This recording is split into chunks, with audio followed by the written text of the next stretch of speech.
সারা রাস্তাঘাট এত অমসৃণ না। আরে এই ভাই, এই তোর পায়ে কি হলো রে?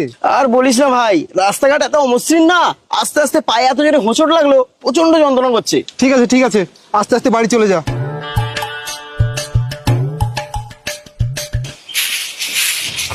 এই সুচিত্রা, এই খবর শুনেছিস? কি খবর রে? আরে অনিতের অ্যাক্সিডেন্ট হয়ে পা ভেঙে গেছে রে। এই শিউলি, এই খবর শুনেছিস? কি খবর রে? অনিতের বিরাট বড় অ্যাক্সিডেন্ট হয়েছে, আর মনে হয় বাঁচবে না। কি বলছিস রে তুই? সত্যি? আরে আমি কি তোকে মিথ্যে কথা বলছি? নিজের চোখে দেখে আসলাম। যাই পাড়ায় খবরটা দিয়ে আসি। সত্যি ভগবান, ভালো মানুষগুলো পৃথিবীতে বেশি দিন থাকে না।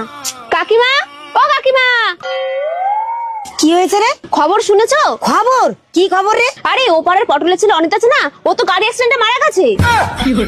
কি বলিস রে তুই?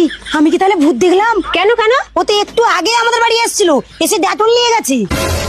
রাম রাম রাম রাম, তাহলে তো তোমাদের বাড়িতে অনিতা ভূত এসেছিল। বাহ, পালাই পালাই পালাই।